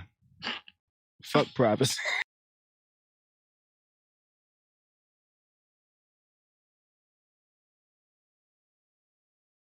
Yo. All right, we back. I said something happened with my audio. All right, but you know what? There's catfishing in Texas, just not with filters on Instagram. You can still catfish on the dating sites and shit like that, you know? And you can still catfish and use filters if you got a VPN. And if I had somebody I could advertise a VPN for, this would be the perfect spot to put it in. Using such and such VPN, you can make yourself look however the fuck you want. But we ain't got that. So let's move on to our next topic. Yo, a passenger landed a plane this week. Have any of y'all heard of this? Nope, I didn't. Yeah. A passenger landed a plane. This was like some shit out the movie. This was like Airplane or some shit like that. Where Airplane, does anybody know how to fly a plane? Right? Does anybody? Excuse me, the captain is sick. Does anybody know how to fly a plane? Right. I would have died in my seat right then. Ain't no way in hell we did. Well, this wasn't a giant commercial flight. Okay. It wasn't a flight that had 100 and something, 200 people on there. It was a small Cessna. It probably had about 4 people in there. And the pilot somehow got incapacitated. Something happened, some type of medical emergency. He was out for the count. And being it's a small Cessna, you got the pilot in the pilot seat. You got a passenger in the co-pilot seat. He's like, oh, look how cool this is. Let me take some photos. Then you got 2 people in the back seat, and they flying somewhere. And the pilot goes out. The nigga in the co-pilot seat is not a co-pilot at all. Oh, hell no. Why he in the co-pilot seat? Because there's only 3 other seats. He's not a co-pilot at all, but he knows enough to be able to radio somebody and say, yo, the pilot just ate something and damn near died. He's not talking to us. What the fuck do we do? And it was like a movie. Somebody in the control tower said, yo, what type of plane are you in? And the guy probably said, I don't fucking know. Man, you know? Ain't no way in hell. I'd have been freaking out. If I was in the plane and somebody said, yo, what kind of plane you in? My answer is going to be, I don't fucking know. Where do I look to tell me this? And he probably going to say, hey, look somewhere on here. It'll say a model. Okay, it says this model. He says, great. Wayne Mills says you don't hear nothing. What's that? Wayne Mills says you don't hear nothing. Wayne Mills says he doesn't hear anything. No, I see the mic going through. You know, but he was like, yo, this is the type of plane we're in. The guy in the control tower was like, yo, I know how to fly this plane. I know what to do. I know what to do. So somebody ran over and said, okay, this is what you do. And he talked them through it, yo. He talked them through how to land a fucking plane, a fucking Cessna, for a guy that never even played a flight simulator. You know, didn't even play a flight simulator game. And he managed to land this plane safely. Nobody died. I think they actually took the pilot to a hospital. But yeah. Congratulations to that man and everybody else on the plane. Kimmy, yo, yes, definitely congratulations. Kimmy Cat says, yo, they tell you what type of plane you're on before you take off. I tell you what. They do. They definitely do tell you what type of plane you're on. And guess what? That shit, whenever I'm on a plane, that shit goes in one ear and right out the other. They said something, but I don't know what it was. All I know is buckle your seatbelts. We about to move. Hold on, because I don't know what's going to happen next. That's what I hear. But nah, I would have, me personally, I kind of would look forward to being in that situation. Like if I was in that seat, I'd have been like, yo, I get to fly for real? Are you really passed out? I would have tapped this nigga like, yo, this is a practical joke. Don't. I would have been like, yo, is this a practical joke? Who put you up to this? Wake up, nigga. Who put you up to this? Because I've been wanting to land a plane my whole life, ever since I played Top Gun on Nintendo, nigga. I landed on an aircraft carrier on Nintendo. I can land this.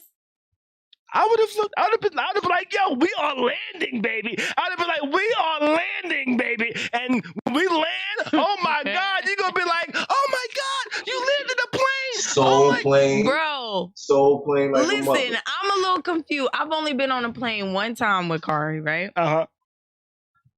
And you was trying to go to sleep on the flight. Now, here's the difference. So the fact that you want to go to sleep when you riding it and then you want to land that bitch is crazy to me. But both situations, I'm freaking the fuck out. I do not like planes, y'all. Here's the difference. When I'm on a giant commercial plane, I'm in the back seat. I can't even see what's going on. If I'm a passenger in a Cessna and I'm sitting right next to the pilot, nigga, I'm like, oh shit, I see everything. I know when shit's going bad and we about to die. I know when I'm supposed to help you pull up on this. Shit, you better tell me. You know, I know if this motherfucker needs me to help, I can help. I can do something. I've seen a lot of movies. I've played a lot of video games. I think I know a little bit something about flying. You know, I played Pilot Wings on the Super Nintendo and I got a perfect score. These are real people's lives. Hey, I guess she used to rock 1942, right? You used to play 1942 too, right? If we're in the Cessna, it's only 4 lives. It's only 4 lives. You remember they asked us something about the emergency lane, and I didn't know what that was. They made us sign something, didn't they, or something? Yeah, if you wanted to sit in a certain seat, you had to be willing to help people off the plane in case of an emergency. But see, they didn't say that shit up front. They just said something like, hey, I forget what they said to us. I forget, like, we moved up, you know, a couple people or some shit. We was like, okay, cool, we'll take it. Mm-hmm. And I'm like, okay, what is this? They start explaining it. They're like, yeah, you're going to stand on the wing. You're going to help people out. I'm like, hold up. I'm lying as hell because I'm not doing that. I'm going to open the door. And run out first, huh? We going to open the door. We going to be out first. I think the flight attendants should be the ones to be helping people off the wing. If y'all put me in this seat, this is how I'm going to help people. No, facts. This is how I'm going to help people. The X is over here. It's going to be like this. Follow me. If you can't keep up, that's on you. I can't. Man. Yeah, I'm not sure how I would have done. I think I would have did a real good job. I think I would have been doing a real good job. Tati's trying to signal that I take another shot. This would be what shot would this be? What shot is this? Count? I stopped keeping 17. shot counts. This will be He shot. said 17. I think this will be shot number 5. I think. Let's move on. Let's move on. Khari's ahead of me. I'm on like. Let's move on. 3. Oh, have y'all heard of this? There is a baby formula shortage in this country. Have either of y'all heard of this? And cheers to yes, you. I've heard of that too. Cheers. I watched the news. I did see that. I've heard that. There's a baby formula shortage. And Kimmy Cat says we should not sit in the exit seats. Definitely, I'm not doing it again. And you get more seat room there. It was cute, but guess what? I'm not standing on the wing to help everybody. No, follow me. Right, follow me. All right. Baby formula shortage. There is a baby formula problem in America. Okay, many states, more than half of formula is sold out. Nationwide, 40% of formula is out of stock. They say there are 3 factors that are driving the U.S. baby formula shortage. That being bacteria, the virus, and trade policy. So, bacteria, there has actually been 2 deaths of infants from a rare infection because of a bacteria. The Food and Drug Administration investigated Abbott, a major producer of infant formula, and discovered traces of a pathogen, Cronobacter salmonella, some weird shit, in a Michigan plant. As a result, the FDA recalled several brands of formula, and parents were advised not to buy or use some of those formula. The second cause was the virus, the pandemic. During the spring of 2020, formula sales went up because people was just racking up and stocking up on formula because people were stocking up on toilet tissues. They were stocking up on all types of things. So because of people stocking up on that stuff, that kind of made sales rise for these companies, which now made it harder for them to actually predict how much they need to produce to sell. So they say the influx of people buying formula kind of fucked up their projections on what they should create, and how much they should create is based off the virus, the pandemic. What should we do? And it kind of fucks shit up. The third factor is America's regulatory and trade policy. FDA regulations of formula is so stringent that most of the stuff that comes out of Europe is illegal to buy here due to technicalities like labeling requirements. Nevertheless, one study found that many European formulas meet the FDA nutritional guidelines, and in some ways might even be better than American formula. But because of these restrictions of the FDA, shit don't come through. And formula is hard to come by. Now, Bette Midler was having heard a conversation going on about this, and she tweeted some shit that said, yo, I just need to start breastfeeding more. She got mad backlash because of it. Part of me was like, what's the backlash for? And then part of me is like, maybe there should be backlash. But I'm like, yo. On what? As a mom, go ahead. Right? So all types of there can be that's kind of, I'll be real, that's kind of like saying, well, just have a baby. There's other factors to that. Some women can't have a baby. Some women can't breastfeed, is what I'm trying to say. Some women lose their milk after a little bit of breastfeeding.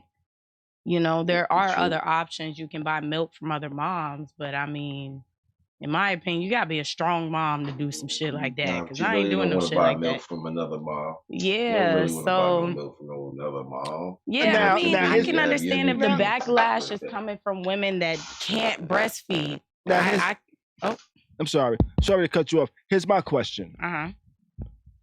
Why not buy milk from another mom when people buy milk from cows? That is true. I 100% agree. I don't drink cow's milk, but I definitely agree with that. I drink almond milk. I don't even drink regular milk. So I said, you used to drink regular milk though, right? We drunk I milk. eat ice cream, so right. It's oxymoron. You know? But nah, I feel that. I feel both situations because breastfeeding is also supposed to be about the intimacy with your baby, the intimacy, the closeness, the connection. You know, when the baby gets sick, the mom's body automatically produces, all of the nutrients that the baby needs to get better. The milk changes. So it's like that type of connection with the kid.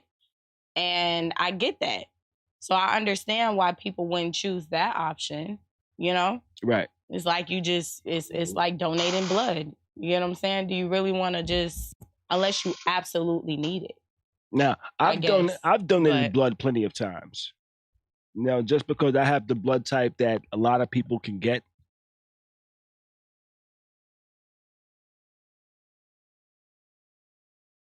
All right, we back. All right. My mic went out. My mic had went out. I've donated blood a bunch of times just because I have the blood type that many people can accept. And I was like, you know what? Let me donate some blood. Maybe my blood might help save somebody's life. Maybe my blood might go into some man's body, and now that man just fucks a little bit better because he got my blood in it. But but let me say this, right? Would you so if you were in the hospital and you needed a blood transfusion or something like that, I've got one. You wouldn't like been in that situation. Yeah, like if they could just save you, that'll be cool. I feel like somebody else's blood in your body would be a second option. That's to me. That's like second choice. Right. If we can, if I can breastfeed my baby, I'm gonna do that. But somebody else's breast milk is like last resort, Wait, one second, what's so crazy, one second, real quick, Beez.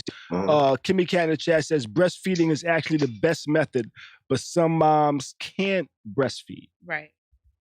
Exactly. What you was gonna say now, Beez? Nah, you know what's so crazy though? Like with the blood thing is like, if I have a family member that's dead, if it's not like that quick of emergency, because a lot of times if it's not that bad, you don't go right to surgery. We both know this. You know what I'm saying? But if you have a family member there, if you can talk, please make sure that you tell them to let that family member give you blood. Yes. You know what I'm saying? Because some hospitals will definitely try to somebody else's blood, and blood screening is not always all that great. Yeah. You feel what I'm saying? So I mean, when I had my baby, I breastfed. I actually had milk from the time that I was like 6 months pregnant.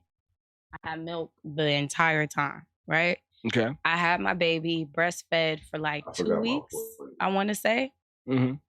And all of a sudden she was latching, but nothing was coming out.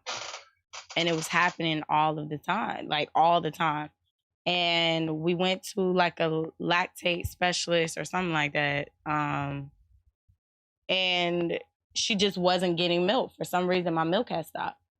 So we had to and then also my milk was making her, because at the time I was still drinking dairy. I mean, like drinking milk, sour cream, cheese.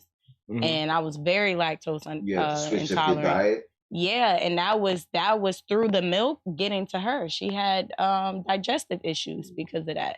And we figured all of that out, and she ended up having to get on like a non-dairy formula. And I was really upset because I planned on breastfeeding the entire time. But sometimes shit happens like that. And then by the time I got my milk back, she was already hooked on formula. Gotcha. So it's like sometimes things happen like that, or moms that just don't produce milk at all. So I can understand, some people feeling offended. I can't speak on a situation that I'm not in, but I can understand like people in those situations feeling a way about that. I feel you. So now, when when I read about this tweet that Bette Midler made, and she was getting a lot of clapback at people saying like, "Yo, what the fuck you talking about? Some people can't do this and some people can't do that." Part of me said, I think just some women are just lazy or just don't want to go through it. Now, before y'all attack me, let me finish my whole thought process. That's what I initially said to myself. I never actually said, you know what, there might actually be some medical problems and this and that. And then I said, you know what? The world is populated with millions of people, How did all of this, a lot of these people had to come about from breastfeeding and things like that, right? And then I actually did a search on, let me see when breast formula came out, because I was trying to make an argument for people are just lazy and don't want to breastfeed. I tried to make an argument for it. So I did some research on it. And it says breast formula came around about 1846. And it says scientists and nutritionists noted an increase in medical problems and infant mortality was associated with dry nursing. In an attempt to improve the quality of manufactured baby foods, in 1867, this is when they, in 1867, Justin von Lieb developed the world's first commercial infant formula, Lieberg's soluble food for babies. So baby formula was actually created because too many babies was dying because there was so many difficulties with breastfeeding, which that right there kind of just dismantled my whole argument of some people are lazy, because it is hard for some people. I remember when my kid's mother was, let me fix this mic real quick. I got to figure out what's going on with this thing. Okay. I remember when my kid's mother was breastfeeding, and I remember when she stopped breastfeeding, I was a little disappointed. It's like, why you stop breastfeeding?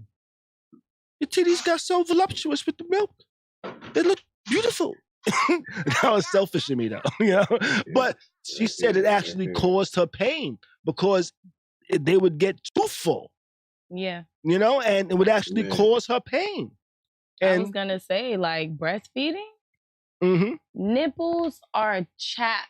Like, can you imagine somebody just constantly chewing on your nipples, even if they don't have teeth? I don't even want my nipples gumming and sucking on it as hard as they can. You get what I'm saying? Like, breastfeeding hurts. It hurts. Even to pump milk, it hurts. Yeah. When the milk builds up in your breast and they get hard, some people, they have to use heat compress. They have to, like, squeeze the milk out of there. It's a whole lot that comes with breastfeeding. It's not just, the baby latches on, your body produces the milk. Like, that shit hurts. $500 a jar to put that shit. What? Yeah. You be happy to get a whole bag out. Or you got too many bags. Yeah. Your nipples are leaking while you at work. Like, it's all types of... Yeah, I've seen that before. Yeah. Yeah. Oh, the leaking during the day. Like, let me get out. I gotta go drain my titties. They leaking. What? I'm That's like, the whole thing. What? That's actually a thing, yo. And you don't realize that, but that's actually a thing. Yeah, breastfeeding is hard. Imagine having your baby being and breastfeeding and being on your period, having cramps, and then you gotta work and shit, you moody and shit. Like, that's a whole lot. Now, when I experienced these type of things, I was in my early 20s, so I was like an immature little nigga. So I was like, "Ooh, I can help you. Let me milk your titties for you." She's like, "Khary, get the fuck away from me." Yeah. Talk about. Can you say it? And that's southern Sanford and Son voice you just used. Is that? I don't even know what the fuck I just said. How I just said it. Milk them titties. Milk them titties. She was like, "Get the fuck away from me." Yeah, breastfeeding is a lot. I was like, okay. I was like, that doesn't make you. I was like, that doesn't make you feel so sexy. I'll go to Walmart and buy you one of those breast pump machines, and the box made it look so simple. It was not simple, nigga. She was like, "Yo, that shit was worse than actual breastfeeding." I was like, "Damn." Yeah. Women go through a lot of shit, y'all. I can see why people are upset about that. You know what? I mean, That's kind of like how people are I'm upset sorry. about. That's an air horn for y'all women, y'all. Y'all go through some shit, y'all. I salute y'all. That's my salute. Word. I was gonna say to Kim Kardashian when she told everybody to get up and just, you know, just get your fucking ass up and, you know. Yeah, good Some message, people was wrong offended message. because they Show don't your have that titties. luxury, or they've been doing that and that's not working. Yeah. So I think this is kind of like the same thing. People are just kind of upset because everybody, you know, Yeah. ain't able. Well, I hope this baby formula shortage comes to a resolution soon. Because I know there probably is, not probably, there are a lot of people out there that's actually suffering from it. The babies being the ones suffering the most. So I hope this gets resolved. I hope everybody that's affected by this finds some way through it and manages. And I hope y'all babies grow up to be strong and healthy. Oh, Just not stronger and more healthy than my kids. Can I say? I'm joking. Well, go ahead, finish. Go ahead. Isn't it crazy that there's? You on a I'm just roll finding tonight, out huh? about this shortage. Say that one more time, Tati. I'm sorry. No, it's okay. I was saying I just found out about this shortage, and I don't know how long it's been going on, but isn't it crazy that it's going on now at a time where we're talking about abortion being, you know, illegal, Plan B's being illegal, like right. Isn't that crazy? Yes, it is. It is. And I heard a wild theory. Oh Lord. I heard a wild theory. The wild theory was that they're reversing things, so abortions now become illegal because they feel white people are going to be the minority soon, not the majority. So these laws are being put in place to make sure that white people can't get abortions, keep our population growing. Oh, I kind of believe in that theory. I'm not gonna lie. That's just something I heard. I don't know any factual actuals behind it, but just a theory I heard, But let's go ahead and move it on. Let's move it on. I think we're on our last bit of the night. We got our open mic, where the open mic is pretty much just some open topics. That's really no topic in particular, but just a couple of things we wanted to bring up. I have a couple of things on my docket. For one, Tati's gonna have no idea who I'm talking about. But actor Fred Ward has died at the age of 79. For those that aren't aware of who Fred Ward is, I know him most famously as Remo Williams. I know him. You know Remo Williams? Why would you do me like that? I'm sorry. I apologize. I assumed you didn't see Remo Williams. Listen, that movie is a classic. He walked on water. He fought in the Statue of Liberty. He knew karate and didn't even know he was going to be as nice as he was. Listen, he ran on concrete, on wet concrete. Yeah, didn't leave no footprints. Yeah. I watched that movie with my grandma. Yeah. He dove in the hill and dug his way out and popped out the top. I thought that was so dope. He did shit you're not supposed to do. I was like, this is amazing. I love this guy. We getting a call. Let's answer this call. Yo, caller, what's going on? You live at Khary's crib. What's your name? Where you calling from? What up? This is DJ Tay. I just had to call and say what's up to y'all. DJ Tay, what's poppin'? How you doing, yo? How you feeling? Caller from the you out in the A, ain't you? Yes, I am. How you like the A? I like it so far. It's cool, man. I got a lot of family here, so that's what's up. Chilling. That's what's up. Yeah. Okay, so for those watching, DJ Tay is actually, I think you might have been the first DJ I seen as smoking words, yo. Oh, yeah? I think you might have been the first. That's very possible. You was at Tropic Lounge, wasn't you? Yes, I was there for a little bit. Yeah, it was DJ Daddy Fresh. Oh, it was me. Yeah, you was at Tropic Lounge, right? And then I think you went and started DJing on some cruises and shit. That's correct. Yep. Yeah, and then you came back. Yeah. Yo. Okay. I tell you, okay. What's your Instagram? What's your Instagram, Tay? What's your Instagram? DJ Tayy. DJ Tayy. And I'm telling y'all her Instagram because if you're in the Atlanta area and you got a party going on, you got an event going on, and you need a fucking dope ass motherfucking DJ, make sure you hit up DJ Tayy. Because I tell you what, I used to DJ when I was young. DJing is one of the things I really love to like watch and listen to and do. And I could tell a dope DJ. And I only had to listen to you a couple of times. And I was like, yo, DJ Tayy do her fucking thing, yo. Her mixes be on point. I appreciate that. Her mixes be on point. Okay. I've never heard DJ Tayy play some shit and I'd be like, yo, why do these blends not blend properly? Why is this at 120 with this 75 BPM song playing and shit like that? Don't match, right? There's never been a time like that. But not only that, she knows what to play and when to play it, yo. I've seen parties where there's been like nothing but white people. And she pulls out shit that got me bouncing. I'm like, yo, I'm not supposed to be bouncing to this rock shit. But she got me bouncing to this rock shit, yo. Look. Yo. You got to know your crowd. That's all I'm going to say. You got to know your crowd, for sure. All around dope DJ, yo. All around dope DJ, yo. I appreciate that. Definitely. But I want to say, enough about me. I like what you got going on. I appreciate it. I like, I like this. I was like, you know what? Let me tune in and see what they got going on tonight. But I just want to call in and say hi. You appreciate drop in real quick. Say what's up. Well, I appreciate it. You know? Hey. Glad you tuned in. Y'all keep doing y'all thing. And we might need to take a trip out to ATL one weekend too, yo. It's only about an 8-hour drive. All right, look. What's up, Hit Tay? me up when you do. What's up? How you doing? Hey, how are you? I'm good, man. I'm in bed. Good. I'm relaxing. She definitely is a really good DJ. As you should be. Her Caribbean mixes are fire. Yeah, yo. I appreciate it. Okay, now, you know what's Look, I'm from the island, so you know. Yeah. Since I got you on the line, let me ask you about this. Did you hear about Omarion defending Kevin Samuels?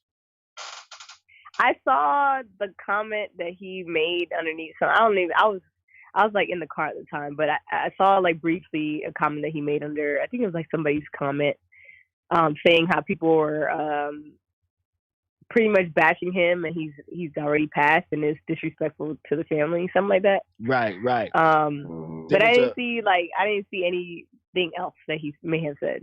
Got you. There was a preacher that was kind of making comments about Kevin Samuel.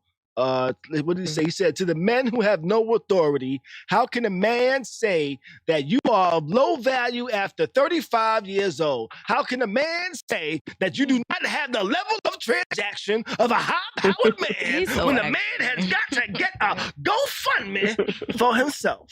And I'm just kind of like trying to interpret how this pastor might have said it. Because I tell you, I was at some joints the other day where the pastors was talking. I was like, yo, do all pastors talk like that? Like, I think they do. For the most part. You gotta say, can I get an amen at the end? Can I get an amen? Yeah. But then right.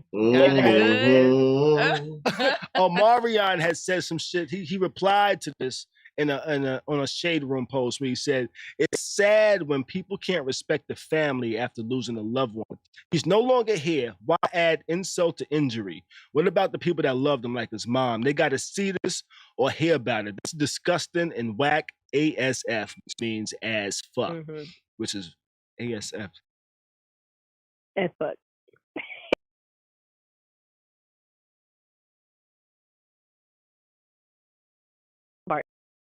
I feel like, you know what I'm saying? My regardless mic had of reset how on me. felt. I'm sorry. No problem. I'm saying like. Go ahead, finish. Hello, can you hear me? Yeah, I can hear you.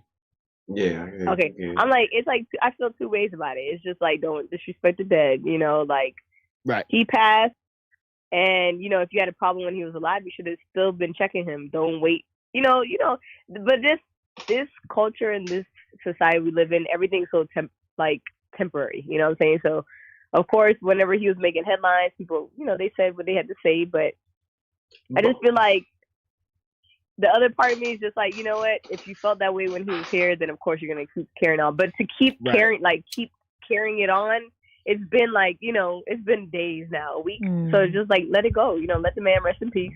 Right. And keep it moving. But Yeah. They don't want him to rest in This peace. is what's so disrespectful crazy? as hell, y'all. By You the know way, what's so crazy about it though? Like the thing that also makes it wild about the Kevin Samuels thing is most of y'all as the women, y'all called up to him and asked him what he thought. Y'all was asking him.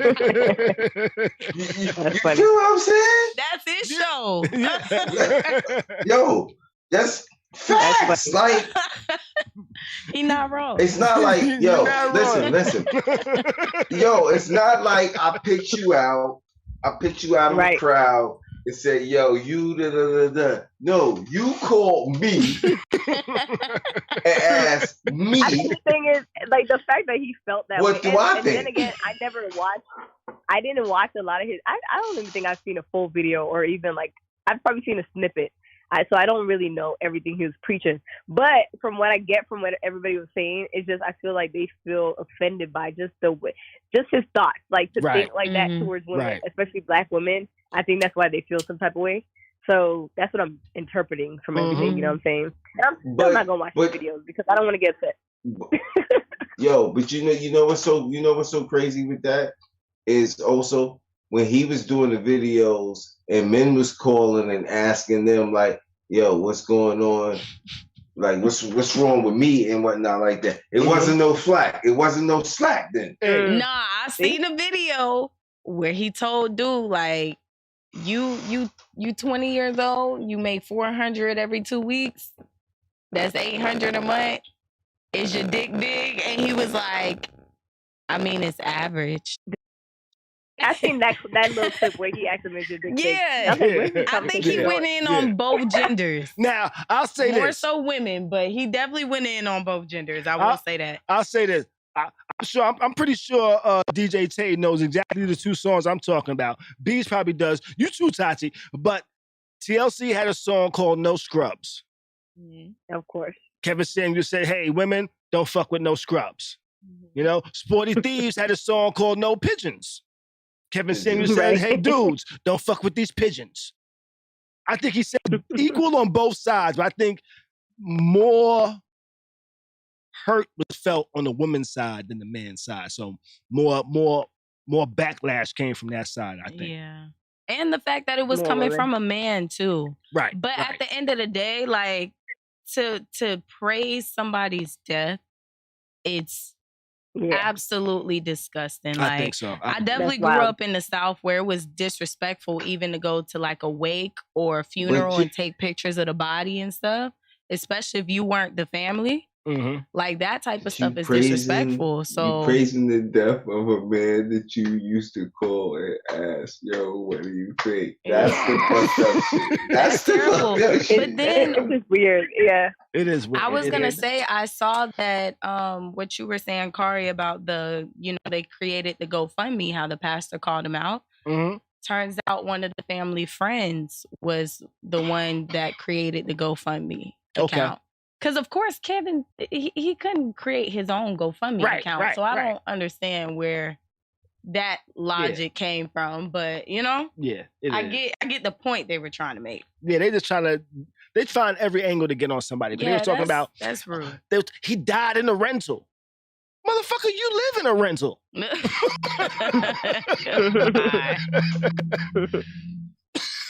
Oh, man. Poor guy. I mean, you know. Yeah. It's unfortunate how it is. You know, I guess just how everybody's celebrating him as he passed. Like it's just, you know, not in the best light. But you know, hey, they want to shit on his life and celebrate his death, which I think is fucked up.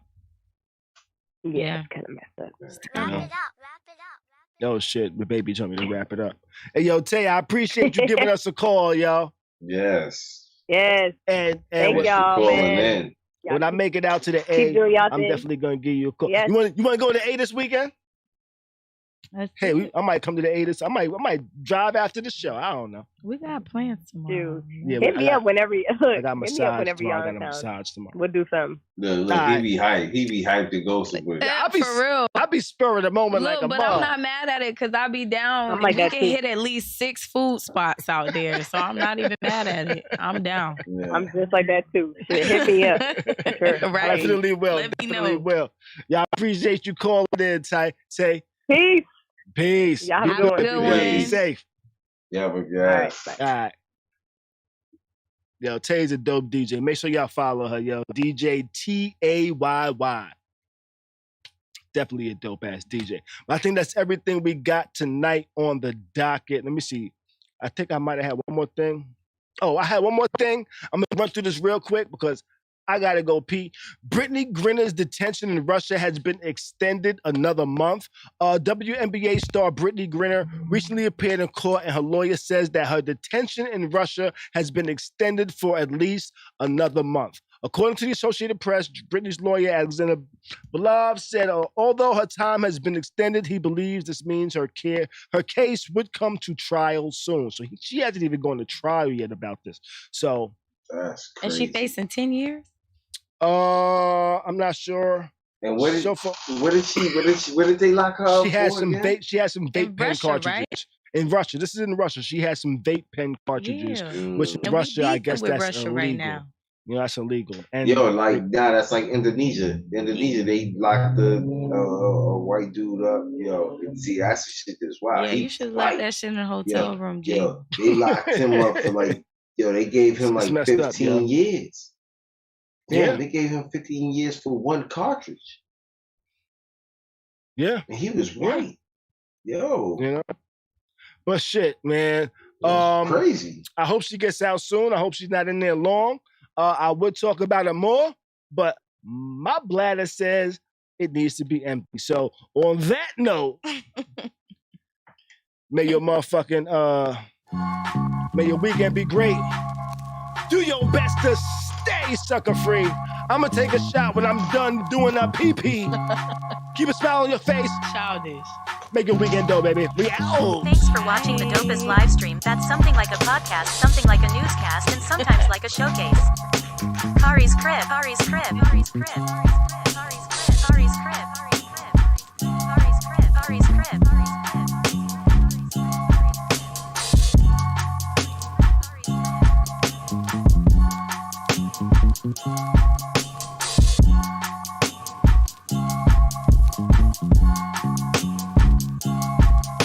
Khary's crib.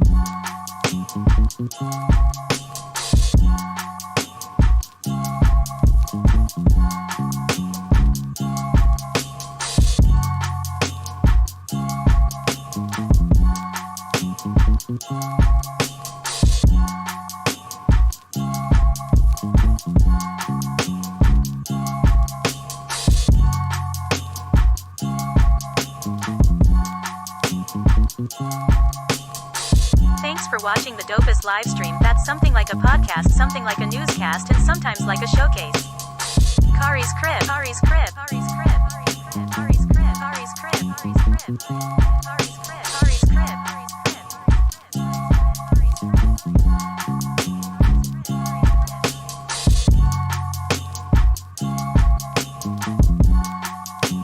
crib.